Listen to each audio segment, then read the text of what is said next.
Welcome to Ear Biscuits, the podcast where two lifelong friends talk about life for a long time. I'm Rhett. And I'm Link. This week at the Round Table of Dim Lighting, we're ringing in the new year. Happy 2021.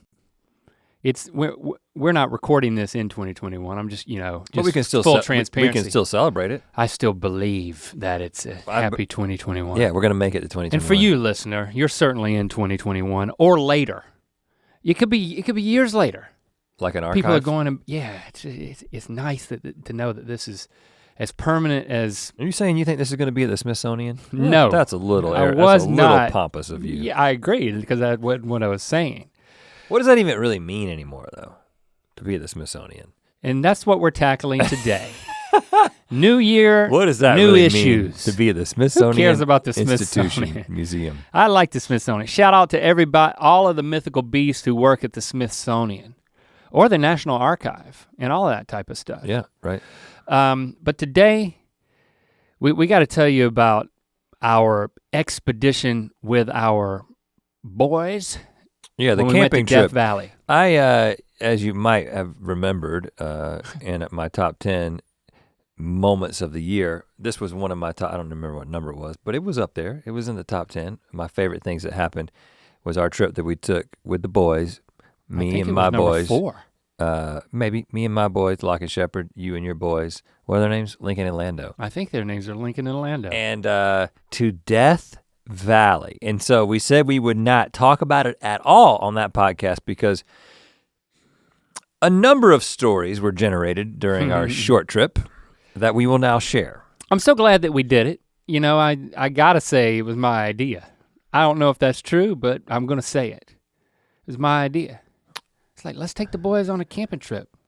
I don't recall, so I'll give you credit. I was definitely looking for another opportunity to rent a Sprinter van and dabble once again in that hashtag van life. Mm-hmm. So, I mean, that's been on my mind a lot. And, Chrissy and I went, highlight of 2020.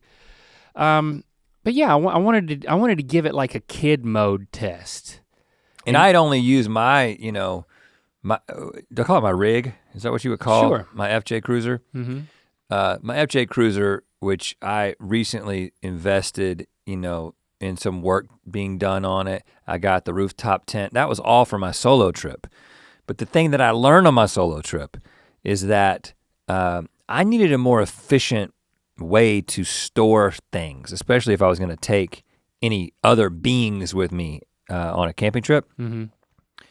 And I don't know if you noticed how proud I was of my drawer. I did notice how proud you were of your drawer. Yeah, I got a drawer, and you might think, what do you mean you got a drawer?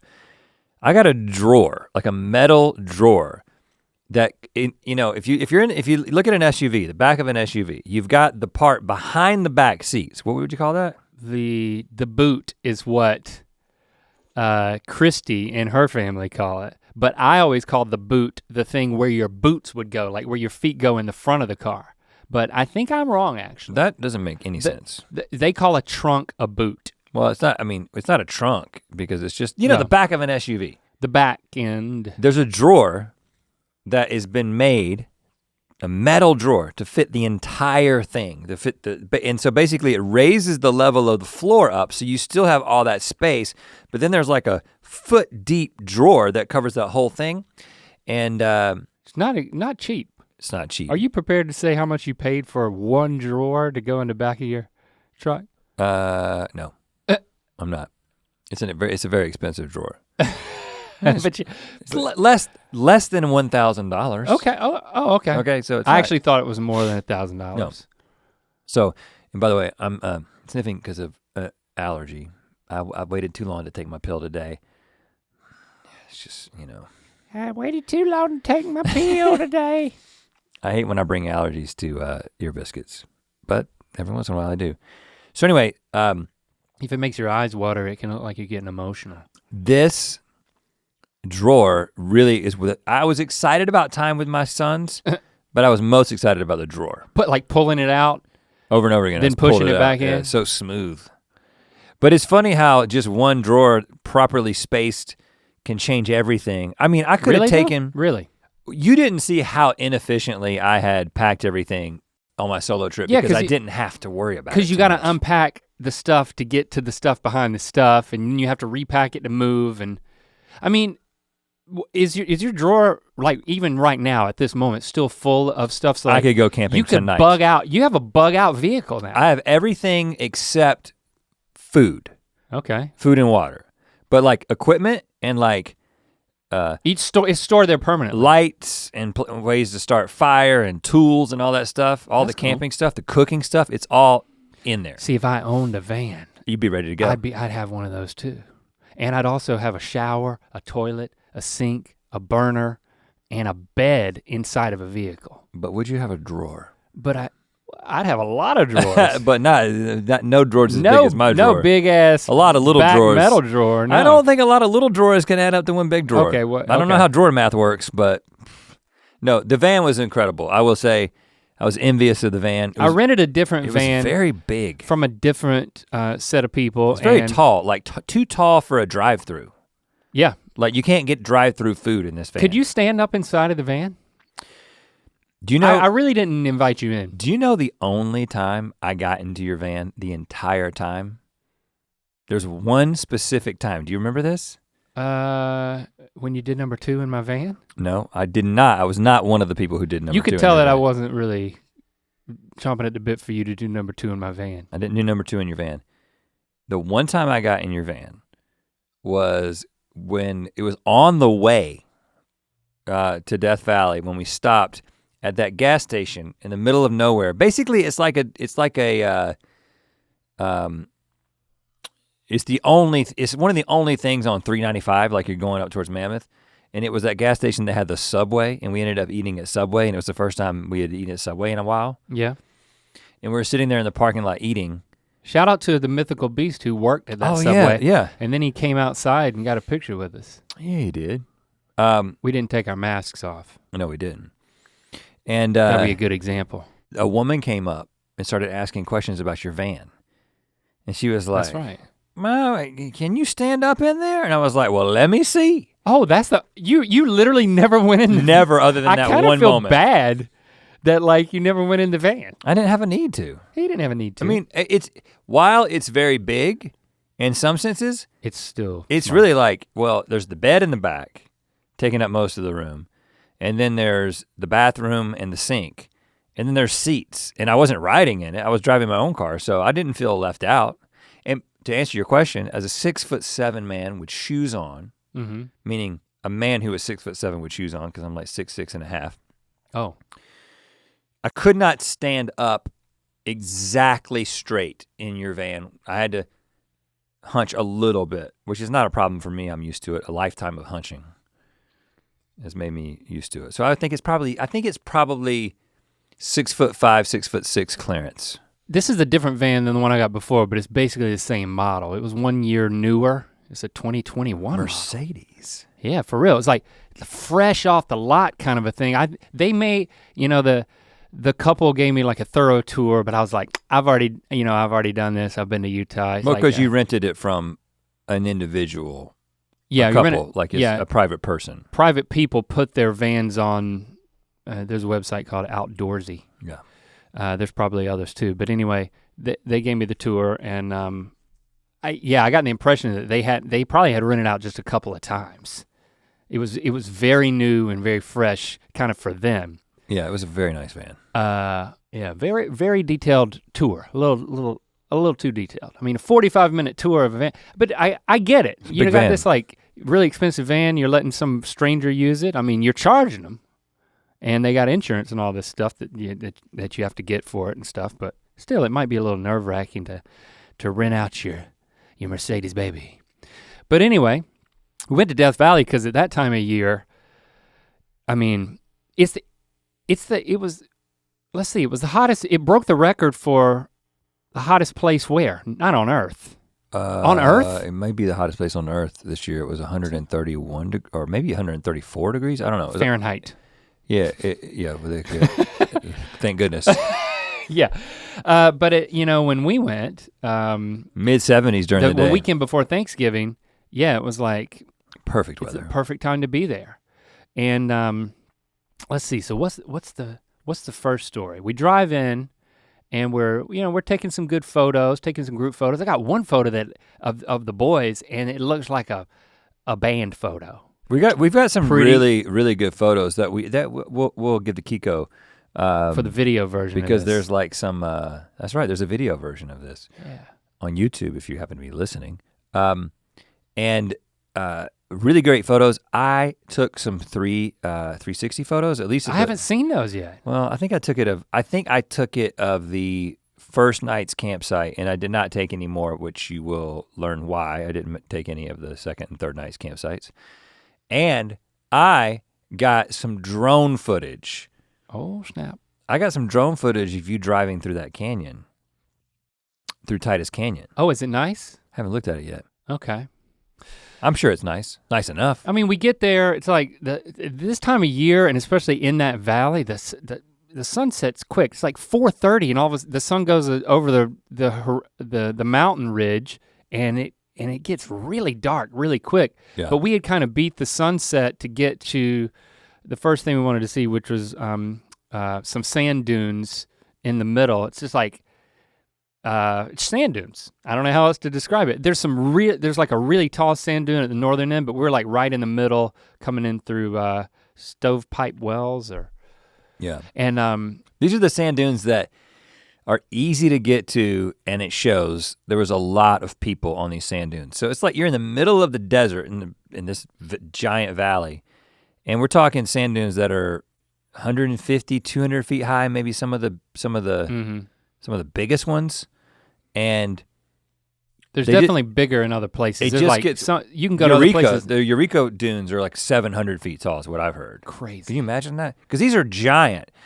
And it really is that kind of thing that I've only seen in movies where, somebody will be in the Sahara and it's just like, they're walking up the ridge of one of those giant sand dunes like through the desert. Yeah. Well, there's that exists here. And like, the boys loved it. That was a really good call to like go there first because we were walking out on these sand dunes and like it's really exhausting walking up these sand dunes, but like everybody had a ball and you really don't know how happy they're going. I feel like it was my mission for my kids to have a good experience. It's like I'm building a case for van life, or at least being an outdoorsy person. And I will say that both of our teenagers expressed some teenageness about going before the trip.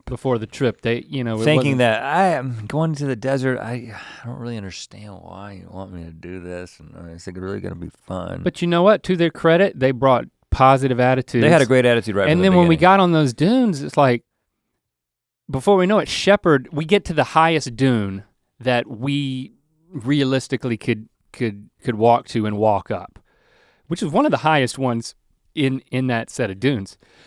And before I know it, I look over there and Shepherd is like halfway down the dune doing like a log roll and just like plumes of dust just like coming up. I knew this was gonna happen because I know Shepherd. What I didn't know was that it would inspire Lando to ultimately try the same thing. Because that's not really, he's not a roll down first, figure out if it's a good idea second kind of a person. Right. And I guess he observed Shepherd and, but it warms your heart as a dad seeing your kids barrel rolling, and all four of them were doing it down this sandy slopes. But not the dads. Not the dads. Not the two dads. I'm thinking about my shoulders. This broad-shouldered man could just like crumple up in an instant. I just took photos and videos. I was a cinematographer. I was not a roller. It was a cool start. And then, once we were like alarmed with how quickly it was getting really dark, we found the first place that felt like it could be like an almost off-road. You need kind of a high clearance vehicle to get to a place where it would feel isolated and we could find a campsite. Actually not a campsite, but just a spot. Once you get out. Dispersed camping. Once you get out like a mile off the main roads, you're allowed to camp anywhere you want in designated swaths of land. And I mean, it's there's a beauty to the desert that there's a mindset to kind of appreciating it, but as we were driving out there and I had the youngest boys in the van with me and I'm just like, this is what this van was made to do, boys. We're like kind of rollicking over some rocks and like going through these washes with like sheer walls on either side. I mean, there were some slot canyons. Yeah, and we were going through that and I was like, this is, when I think about what I wanted this trip to be, this is it. Like we're gonna find a good spot. Death Valley, which now me and you have been to 3 times. Death Valley has it all. It is an incredible. Well, it doesn't have trees. It doesn't have water. It doesn't have shade. It has everything that you would expect in Death Valley. But just so you understand, if you've never been to Death Valley National Park, if you are just picturing a giant empty desert, well, yes, that is part of it. But along the sides of the desert, there are so many different geological formations and canyons, and just really, like, the kids were immediately into how cool the geography was, right? When you're driving through this canyon, yeah. I mean, it feels like something off of a movie set, like you're on a foreign world. And if you just have a regular old car, a sedan or whatever, you can experience a lot of this. But if you really want to get away from the sort of touristy spots, you kind of need a vehicle that can get there. Now we had been a couple of times before, and actually we chronicled at least one of those trips with our friend Nick and the other people that he does overlanding with and off-roading with. That's when we took the showers naked in the hot springs. Yeah. So yeah, it's we've done like the extreme technical off-roading thing in the FJ. You and I both in that. Yeah. So it's like with the van and the kids and not a lot of confidence to be able to fix a problem in isolated locations, like any mechanical or technical issues. Like I don't even like to think about something going wrong, because I just want to like be in a place where if something goes wrong, I can just say, it's not up to us. Yeah. So that, we didn't, and the van and the rental agreement would certainly not allow to do what we did before. And you want to minimize, you're managing the expectations of children and teenagers. And they don't like to just stay in the car. You don't want to be in the car. They want to get out and do stuff. But I will say, just because you don't like to think about something going really wrong, doesn't mean it won't, because it did. Yes, and we'll talk about that. We'll get into that and more in a second. But first, listen, we've got the all new Good Mythical mugs, fresh for season 19 of GMM. You might say, oh, you might even call this an old school mug, like black mug, nice GMM, but then you're like, nope. On the other side, you've got the Good Mythical Warning with Rhett and Link logo. So you got double the logos. But there's more. And a retro styling. But there's more. I can't currently reach it, so. You know what? Let me do the honors of helping you reach it. When you fill this thing up with hot liquids, all of a sudden. It springs to life like the desert at night. You get the cockatrice in the night sky blowing a fiery Good Mythical Morning with Rhett and Link, basically inspired by the intro, the new intro, and so the whole thing with heated liquid reveals a night sky and a cockatrice blowing the flame. And then when it cools down, it goes away. It goes away and it's black again. Color changing, scene inducing, heat activated mugs. We keep upping the ante. That's what we keep doing. What's next? I don't know. A conscious cup. There it is. It sounds like something that's made out of like recycled materials. No, this is a cup that thinks for you. Yeah, that's 2022. I've been letting my cups think for me for years. It just hadn't amounted to much. See where that's left me. Mythical.com. Wow. Whoa. 2021, man. We are in sync. Yeah. So that first night, the older boys had to camp in a tent. And then me and Lando were gonna sleep in the van.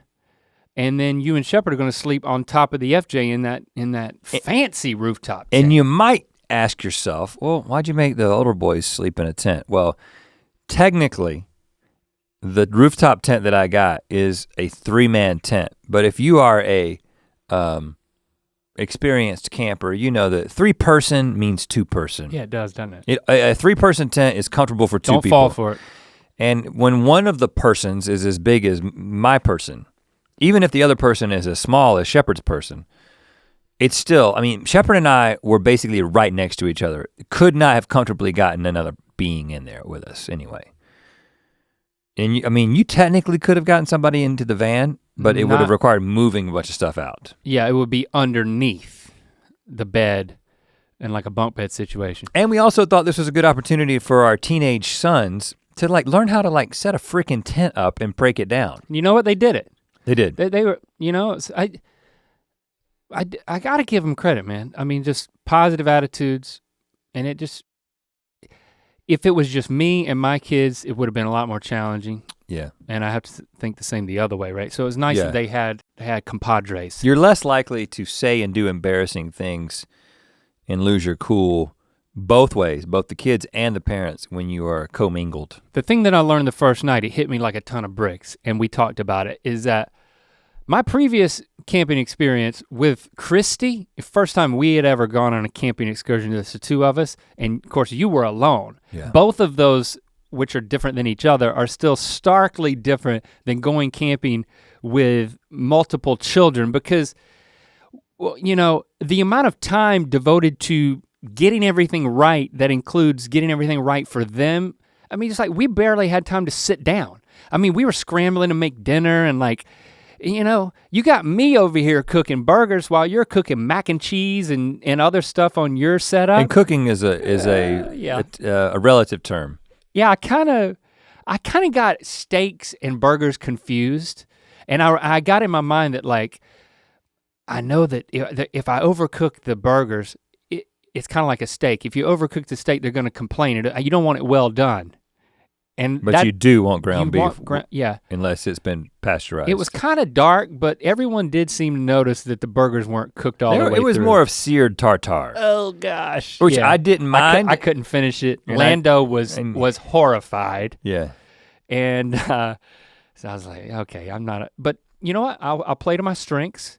And when we were done eating, I said, I'll focus on doing some dishes and cleaning up, and like I'm back in my zone, in the cleaning zone. There was a lot of cleaning going on. While the older boy, you were cleaning too, the older boys said, you know what, of course it's been dark for hours after we're done eating, and the older boys said, we're just gonna go off and like explore. I thought that was a good idea, So Locke and Lincoln went off, they just walked down the way that we came, and there is nothing, no other civilization or no other sign of human activity within sight. Really activity of any kind. Of any kind. Just maybe, there are some plants. Not many, but some. And so they walk off, and then I'm doing the dishes, and I'm trying to remember what happened. If you told me, yeah, I think. I knew as soon as they left what my plan was. So I come out from finishing the dishes, and the younger boys are sitting by the fire, and of course they've got screens out. I'm like, boys, put your screens away.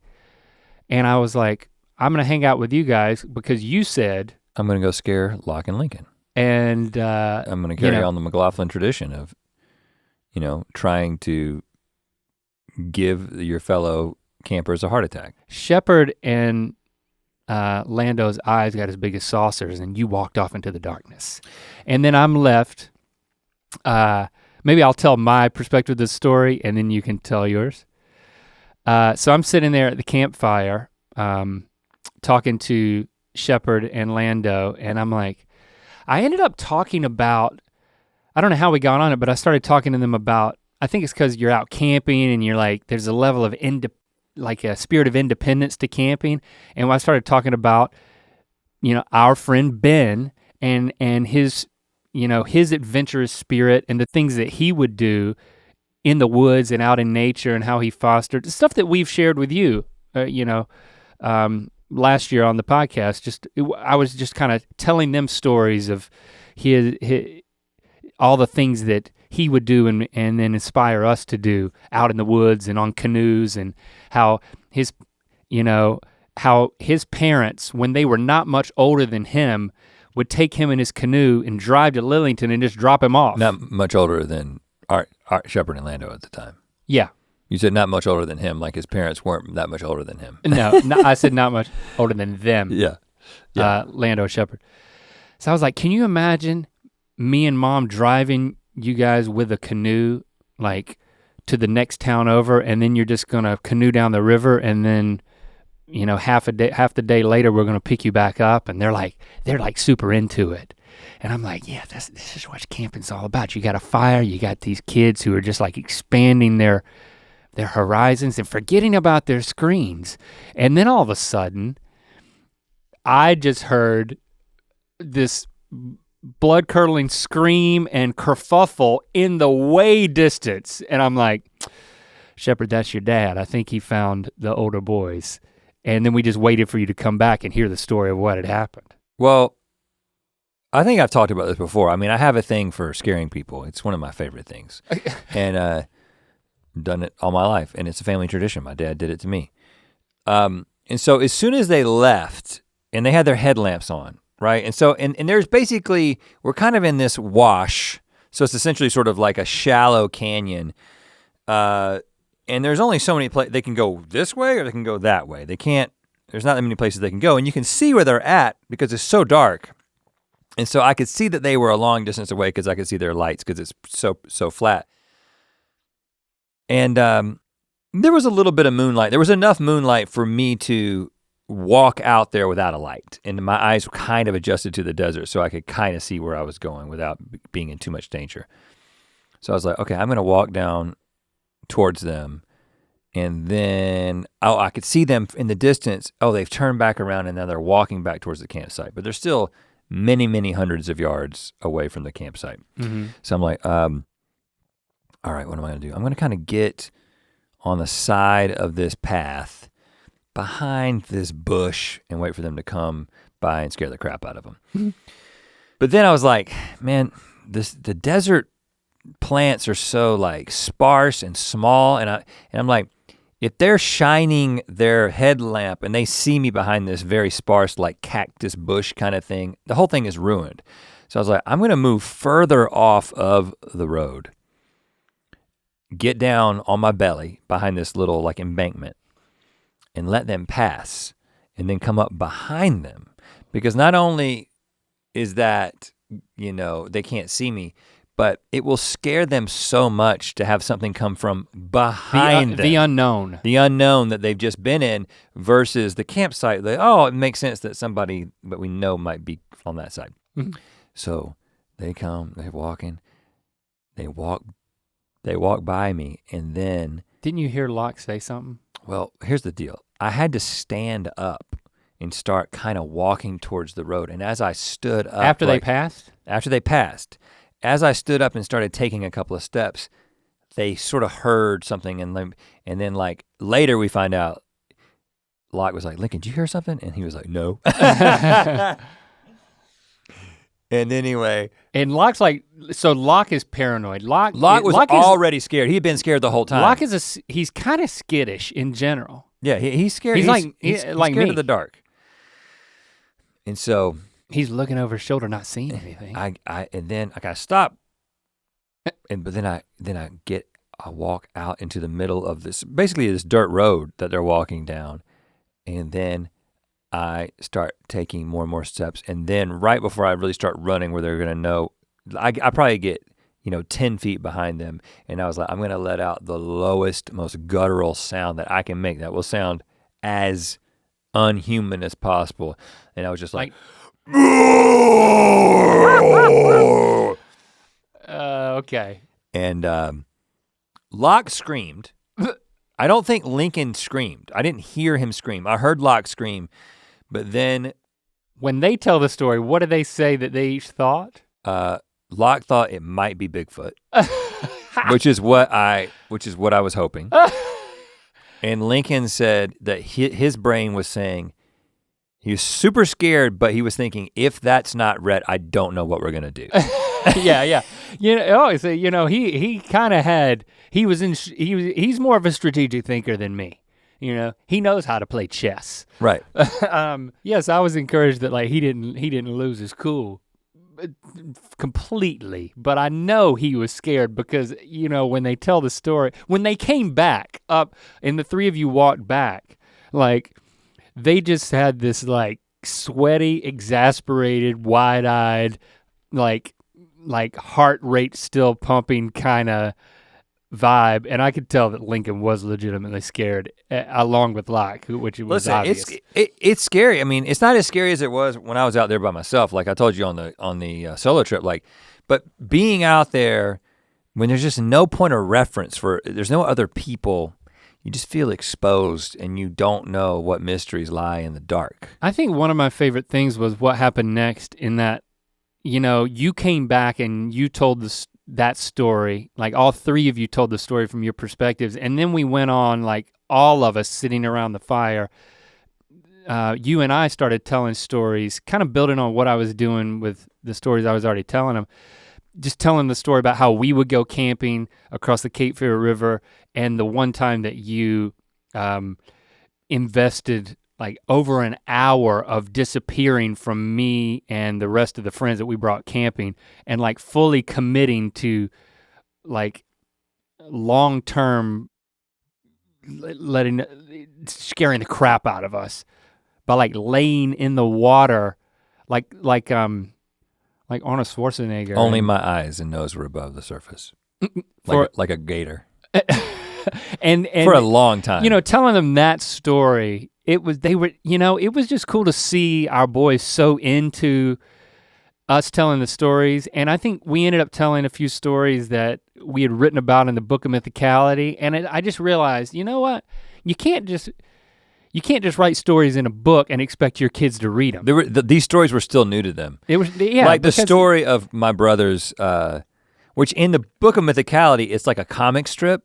So I don't know how well it's conveyed, but it's the story of my brother in his middle school science fair project, which he called Birds, which did not have a hypothesis or any sort of experiment. It just had a bunch of dismembered birds. It was just, I think it was with one bird that he had shot and then taken apart and put on his poster board. And to just show you the body parts of the birds. It definitely seems like the kind of thing a serial killer would do as a middle school science fair project, but my brother is not a serial killer.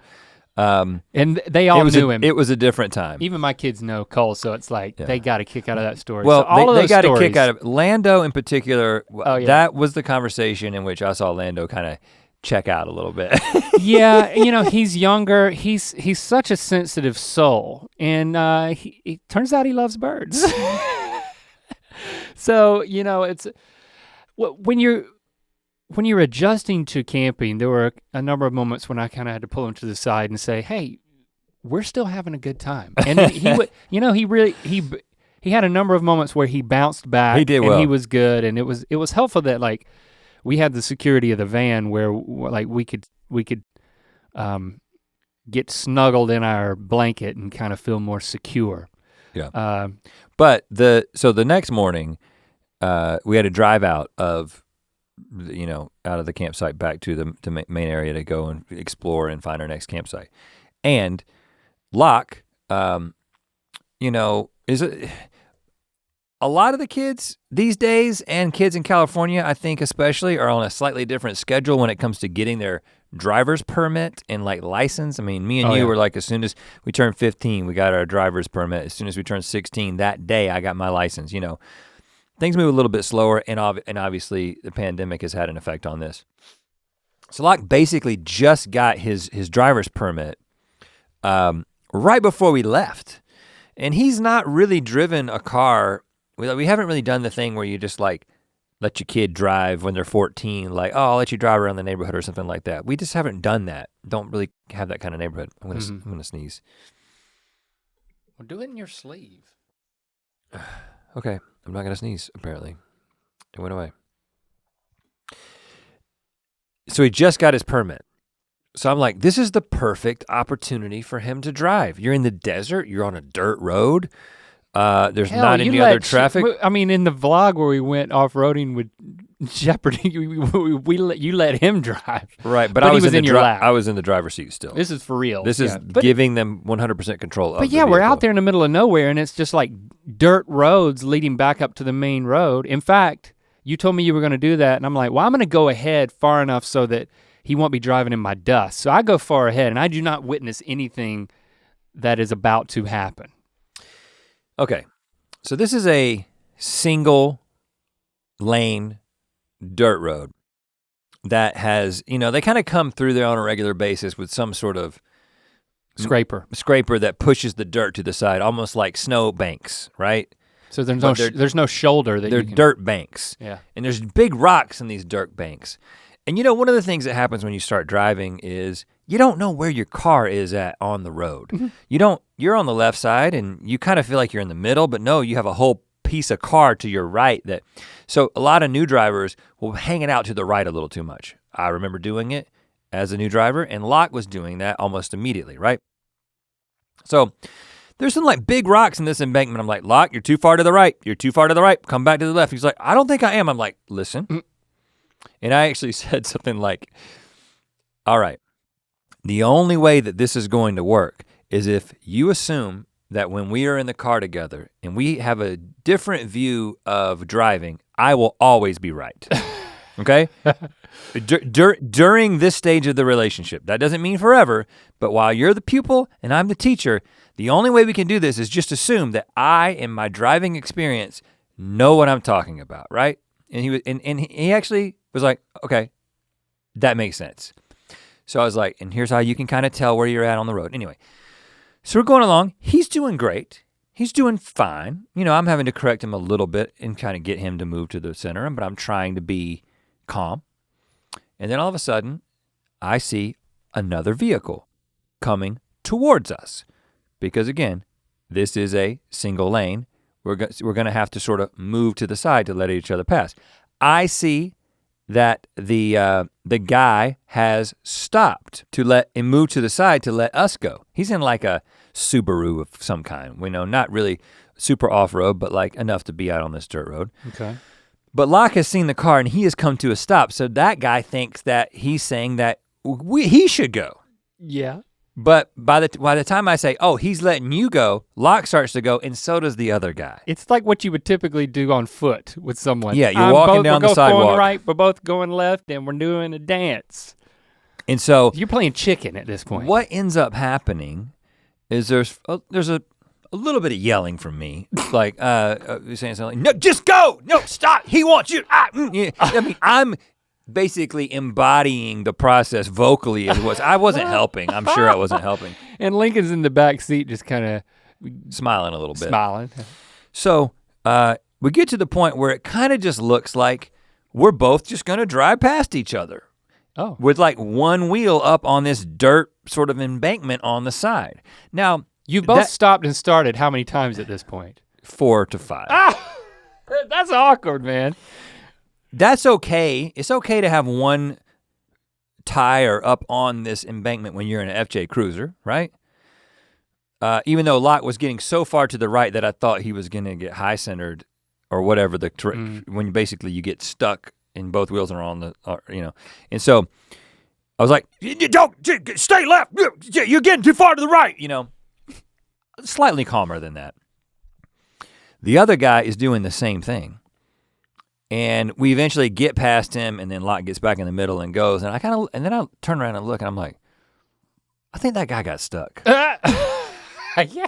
Like he's not in a off-road vehicle and he doesn't seem to be going anywhere. And so I was like, Locke, I think that guy got stuck. Stop. So Locke stops. I said, get out. I get in the driver's seat. I put it in reverse. And I back all the way up to this guy. And sure enough, he's stuck. But not only is he stuck, but 3 additional vehicles in like a row, 3 guys who are on like an off-road trip have come out of the mountain. Same place you came from. Yeah. Are now stopped and they're out talking to this guy. And then within like the time that I get out of my car, they start pushing him off and they get him off of the embankment and they help him. I get out of the car. I'm sure that guy said some nice things about about your vehicle. Well, and I walked up to him, I was like, hey man, hey, listen, I gotta, and I even though Locke is 16, I was like, hey, I got a 15-year-old new driver. He's driving for the first time. Sorry about that. He's like, no problem. They got me. It's great. Okay. It's fine. Whatever. So, so then I get back in the car. I drive a little bit. I'm like, well, we still have a lot of dirt road to go. And I'm like, I stop and I was like, listen, okay, let's start over. You know, that was something you couldn't anticipate. You know, it was probably your fault. And that was a difficult thing to navigate in your first driving experience. And I don't want you to be nervous and have like a bad taste in your mouth on your first driving experience. So listen, let me give you another bad experience. Let's recenter. I'm gonna calm down a little bit. You calm down a little bit because we were both yelling at each other. We have very similar personalities. And let's switch. So, so we switch. Locke gets in the driver's seat, I get in the passenger seat, and the three guys who have helped the Subaru have come up behind us and stopped right behind us. So the lead car is right behind us. Mm-hmm. So Locke puts it into gear, presses the gas. Problem is, the gear that he chose was reverse. How much gas did he press? Enough. Oh. Enough for me to yell again. I'm telling you, man. The moment anticipating going forward and finding yourself in reverse. And knowing there's the guy right behind us. Yeah. I was like, Locke, Locke, Locke. I think I just said his name 3 times.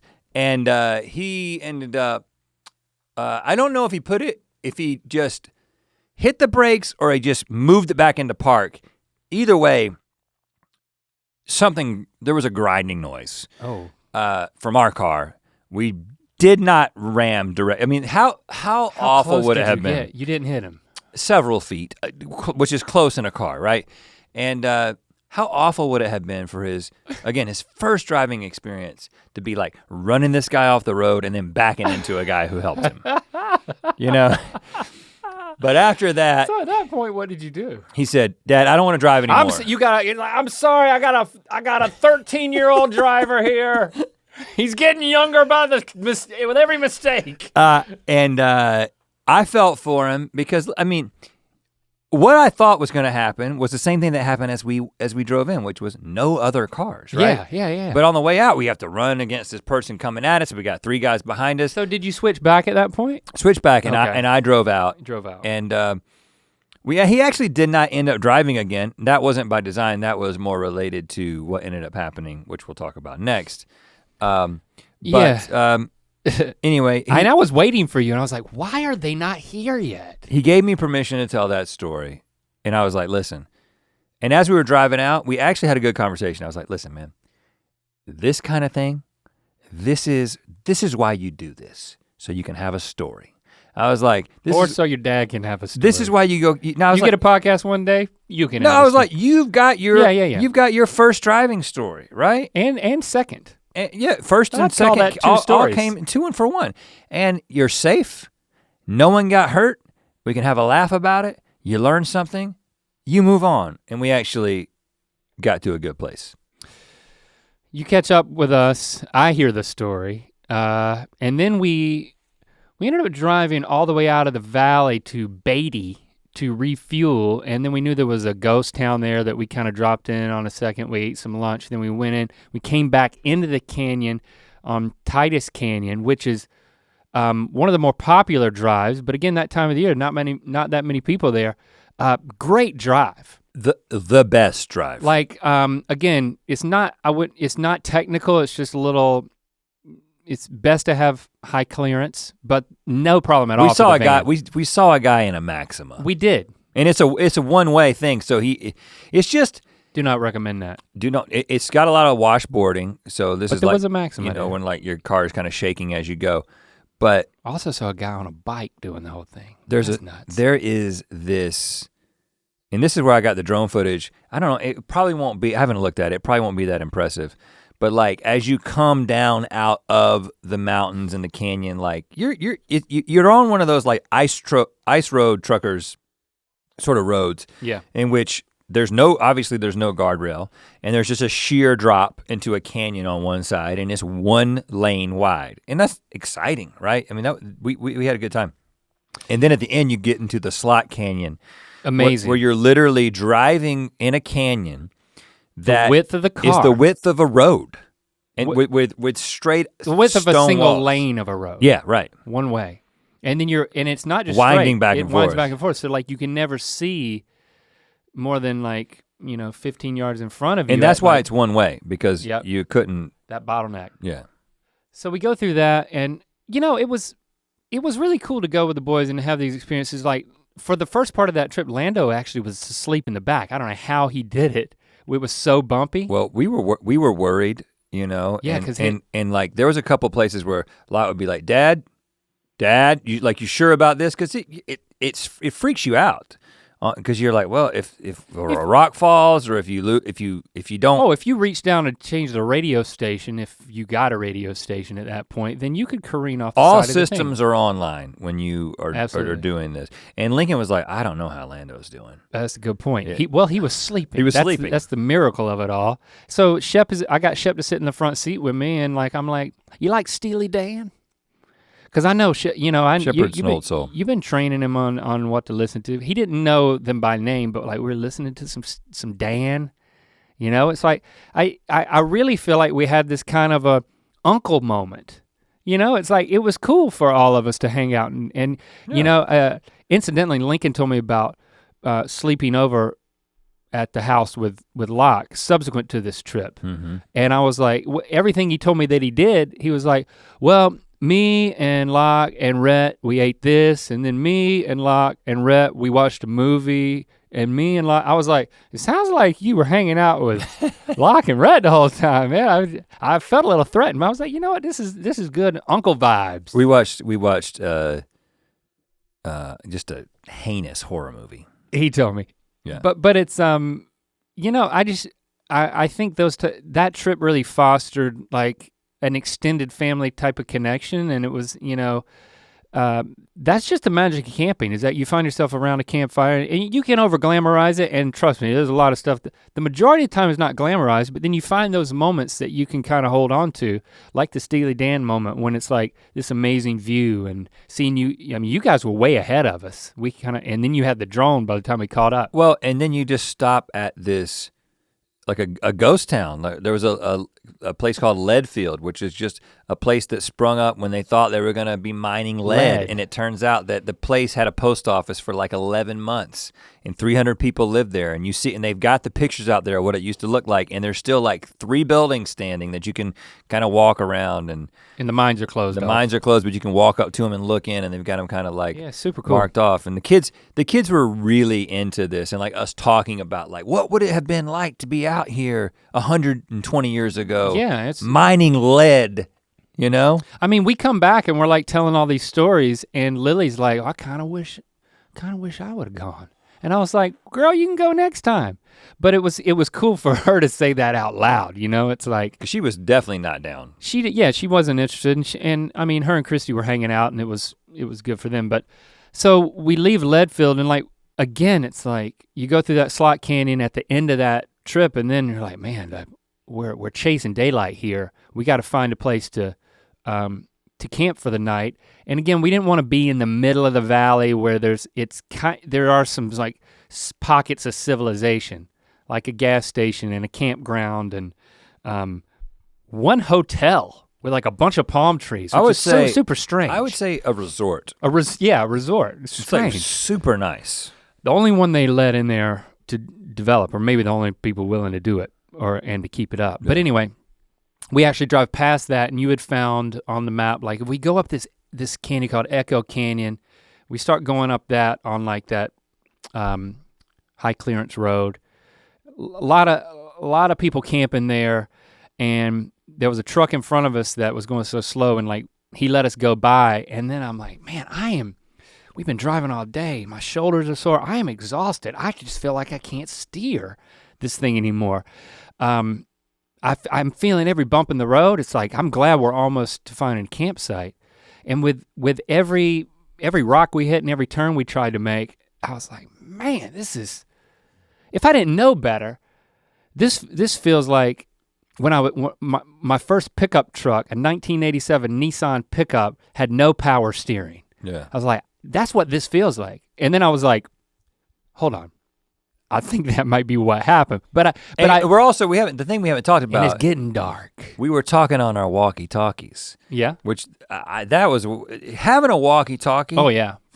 Being able to, hey, big boy, over. Like, yep, little boy, over. Talking back and forth to each other.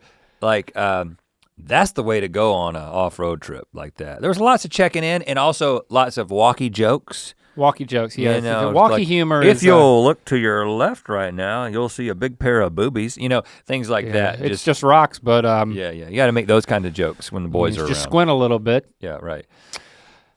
So you were. I say that because you were on the walk and you were like, I'm having trouble steering.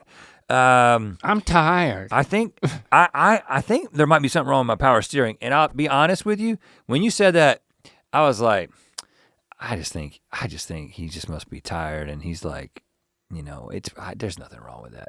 There's nothing wrong with that brand new, super nice van. It's getting harder by the second to steer. It's getting darker by the second. And we're having to pass all these people camping. And then we go up in a slot canyon. We go in a slot canyon and we found this super cool campsite. Man. And you hop out and I hop out and I'm like, man, I swear I've lost power steering. I'm losing power steering. And you look under the front and it's like, something's leaking, it's wet under there. That's exactly what it is. And I'm like, it's a scary feeling when because we had gotten to the point where it's like, we felt that isolation because that's where we like to camp.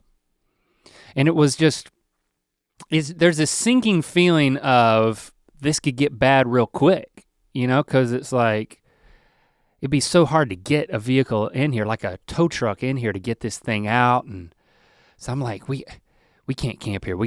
I gotta get it. We gotta get this thing back out of here right now. If it's leaking power steering before it's bone dry, which could potentially do damage to the vehicle, I gotta try to get this thing back out closer to civilization. So we turn right back around and go all the way back out.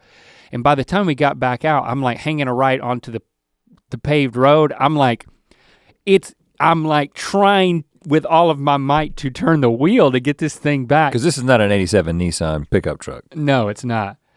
And this is a big vehicle. I mean, we drove back down into the valley to a campground which said it was totally full. Furnace Creek Campground. And because I want to give a shout out to the camp the attendant. Rangers. Yeah. The park rangers who were at the camp. Because they were some mythical beasts. They were mythical beasts, yeah. But the night before we talked to like the guy who lives there permanently, older guy who was like, well, they didn't show up, you can stay in this reserve slot. Lyle. Love you, Lyle. And then, so we're like, you know what? I can still camp in this thing for the night. You know, I called the owners or texted the owners. I told them what was up.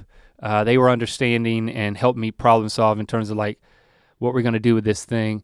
They said, well, since you're situated, we'll have to find out the next morning what the best course of action is in calling like the roadside assistance.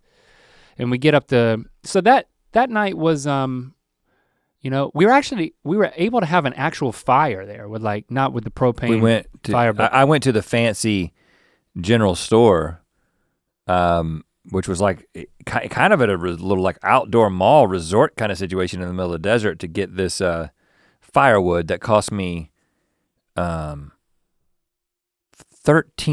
a bundle. And I got 3 bundles. That's some expensive wood. We had a good night that night. The next day we find out that no, they can't come out and fix it. This is such a new vehicle, they're gonna have to come tow it to the nearest place, which is Las Vegas. And can I say that you talked about our non-prowess when it comes to diagnosing vehicular problems. But I say between the two of us, we were right about that. We thought what had happened was is that the hose to the pump had completely come loose based on the spray pattern of the forensics of the power steering fluid, and it turns out that's exactly what had happened to the car. I'll fast forward to when I'm like, well, so we arranged for the tow truck to come, and then the owner said, we're just gonna get him to tow it all the way back to Los Angeles. How 3.5 hours? From there, it was 4.5 hours. 4.5 hours. And the tow truck came from LA, picked it up, and then went the 4.5 hours back. And it couldn't be fixed because the clamp is a proprietary clamp that you found out very soon after that the Mercedes people talk about it online. Had issued a recall. Well, that's what I found out weeks later. So just to close that loop, okay. Yeah, whenever I was returning stuff to the owner that I'd taken out of the van, she was like, I just got the notice today, the recall for them to fix that. So, I know I didn't do anything inappropriate, but it made me feel better that like, hey, this is a Mercedes problem, not a link problem. A link problem. Yeah. But that took most of our day because we had to drive all the way out you had to drive me out to the nearest place to rent a car all the way out of the valley and rent a minivan, bring it all the way in. And so we kind of lost a day, but significant downgrade in how cool you seemed the rest of the trip. Yeah. You went from having a van that was so big. Hashtag van life goes to hashtag minivan life, totally different life. The minivan life was not, I didn't want to be in pictures with you in your minivan anymore. I took a picture of the Sprinter being loaded up on the record. I got that on video too. Oh, cool. Drone footage? No drone, but I got that on video. I want to see that. That's cool. Last story, but we gotta tell. We had enough time. We all hopped in the minivan as the sun was setting, and we drove to this one canyon it was called like Sunset Canyon or something like that. And we knew it was gonna get dark, but that meant I grabbed a jacket, but it didn't mean that I grabbed flashlights or headlamps or anything, because we did not do that. Right, but as it was getting dark, it was clear, and me and Locke we kind of got up ahead of you guys, and we were walking ahead of everybody. And again, it was this crazy canyon that's got this like chalky white rock that's almost like dirt meets rock, like dirt that hasn't yet become rock. So sedimentary rock that is still very sedimenty, right? And a lot of people are walking out as we're walking in up into this, basically another slot canyon. But you could see that the moon was gonna be bright. And actually, as the sun was going down and the moon was coming up, you could already see your moon shadow. Pretty crazy. And I was like, oh, this is gonna be fine. Like we don't need lights. Let's just keep going. I will say, when it was all said and done, I'm like, Lando, what was your favorite thing? He was like, the night hike. Because at a certain point we started calling this, all right guys, this is the night hike.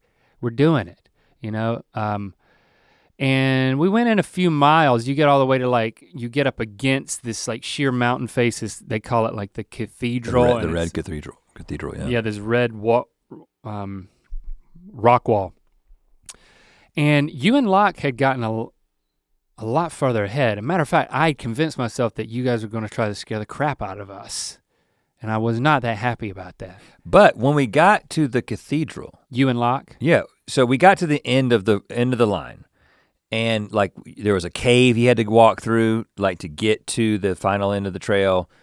And we could hear, this is so weird, we could hear you guys talking to each other. Crisp? Like I could make out the words that you were saying. And so I wanted to make sure that you were gonna come all the way and you weren't gonna turn around. Mm-hmm. And so I was like, Link! And I yelled as loud as I could. Didn't hear anything. No response. But you could hear me like there was just talking some normally. Acoustic issue where I couldn't get my voice to go to you. And I think it might be because you were in this little like cave thing and it was coming out of the cave, but I couldn't get my voice to go into the cave. Rhett, no one will ever know. Acoustic, it's a mystery. It's an acoustic mystery. It's an acoustic mystery. That keeps me up. That keeps you up. At night, you're thinking about it. But then you finally show up. And it's pretty cool because at this point, you go into the sheer wall of the cathedral and then you kind of double back and kind of go up this like pyramid of dirt to like this ridge that then we started taking pictures of the kids. I took a silhouette picture of the kids by the moonlight, and it was super cool. And so I'm down below, you're up a little bit ahead of me, taking a picture of all of the boys up there on the ridge. And then we take the pictures and we're like, all right, let's start heading back down. And just as we start heading back down, there's some sort of, there's a little bit of a kerfuffle. Like there's something going on. There's like some shimmying happening and some grunting as people are coming down, start to come down. And the first thing that I hear said is, I could tell people were concerned. And Lando says, please, nobody say any bad words. And so I'm like, oh, okay, what has happened? Well, apparently he had picked up on a pattern, which is if things went wrong, there were bad words that were said. And that please, nobody say any bad words. That upset him. I was like, what's happened?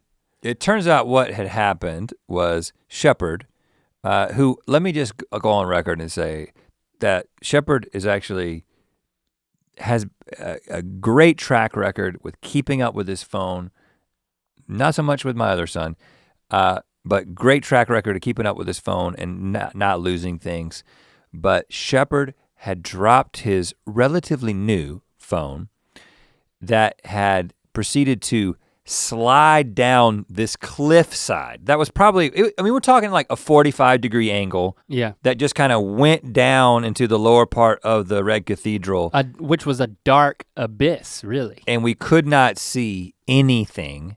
And even when we shined our phone lights onto the slope, we were like, there's no way that we're gonna find this. But it felt like the phone has gotta be right there.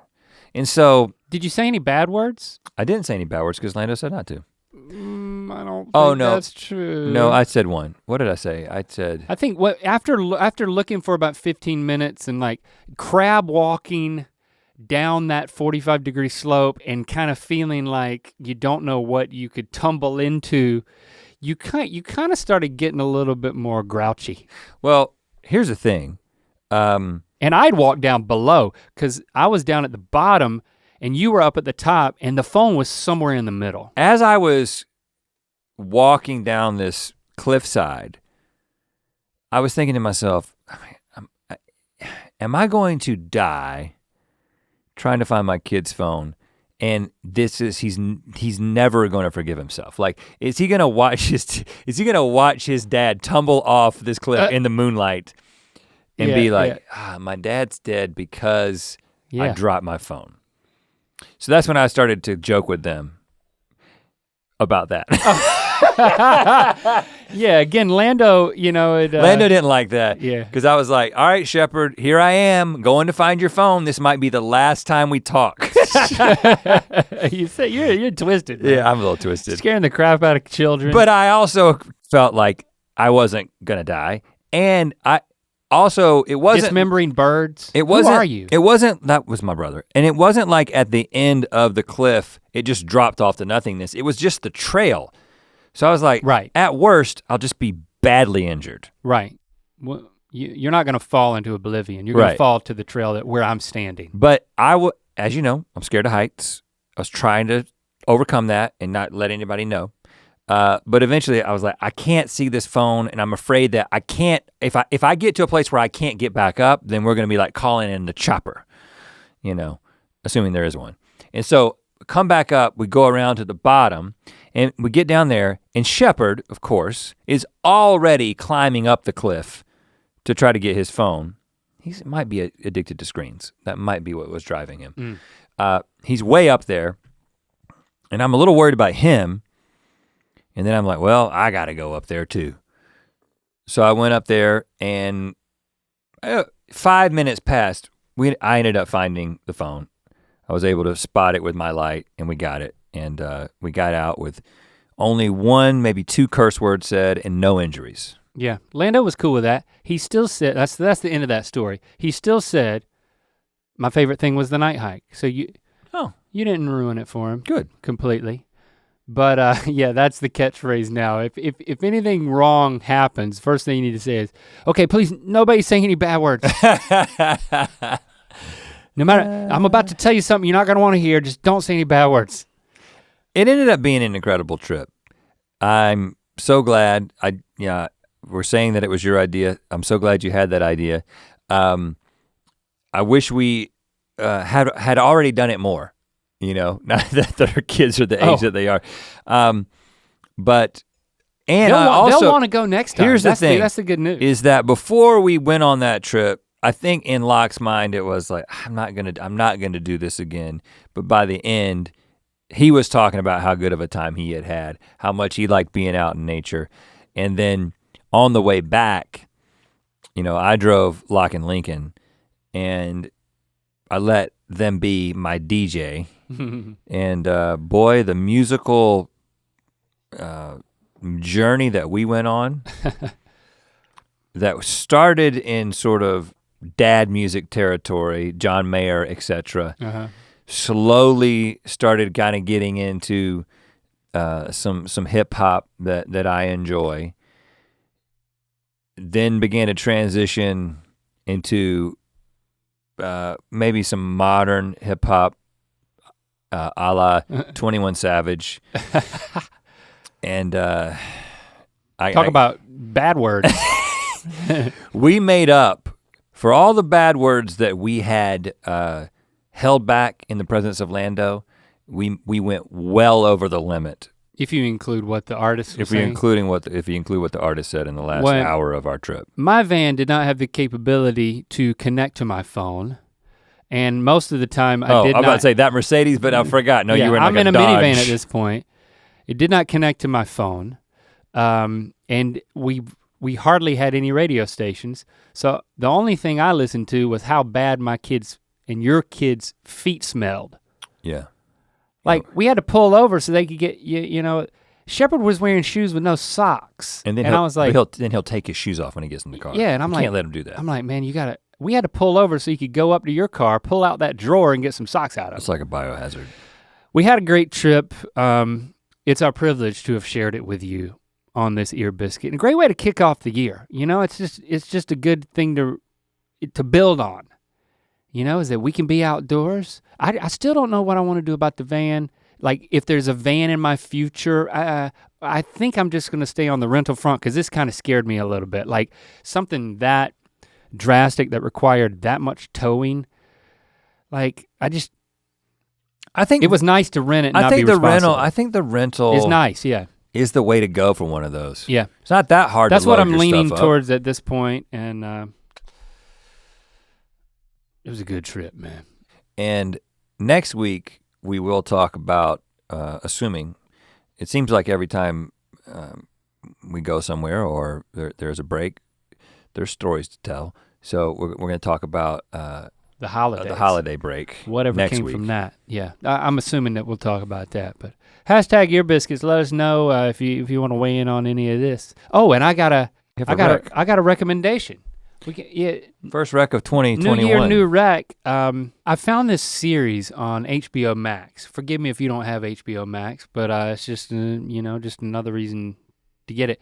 Calm is one of the apps that does meditations, but they have a series. Do you know about this series? No. On HBO? It's called A World of Calm.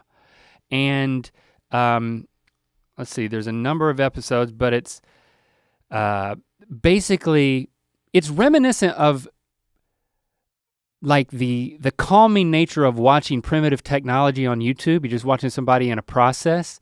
They have a more meditative, it's much more edited and produced version of that. It's the most calming documentary that you could watch, like intentionally calming documentary. I've only watched one episode. Give me an example. The episode I watched is called Living Among the Trees, narrated by Keanu Reeves. Oh. And it is a guy who takes one felled tree and turns it into a canoe. So like a single tree hull canoe. Mm. And it's, he doesn't talk, there's no interviews, it's just like calming music and footage of him narrated by Keanu of him making a canoe. How long is this? This episode is 23 minutes long. So it's super cool to watch. That's the only one I've watched. There's one about snowfall. The Bird's Journey, narrated by Nicole Kidman. I mean, this sounds like I'm giving an ad, but it's just a really cool idea. Well, HBO Max has been a sponsor. Yeah, that's right. The Coral City, narrated by Lucy Liu, is episode 1. Glassmaker by Zoe Kravitz, narrated by. The Great Beyond, narrated by Idris Elba. Oh, this is a good idea. Yeah, this is super cool. Ooh, A Horse's Tale, like T-A-L-E. Who does that one? Kate Winslet. Oh my. The Gift of Chocolate.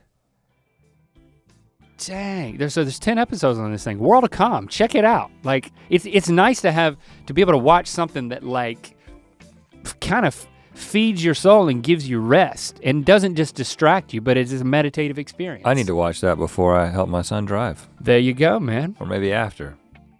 Or during. All right, we'll speak at you next week. To watch more Ear Biscuits, click on the playlist on the right. To watch the previous episode of Ear Biscuits, click on the playlist to the left. And don't forget to click on the circular icon to subscribe. If you prefer to listen to this podcast, it's available on all your favorite podcast platforms. Thanks for being your mythical best.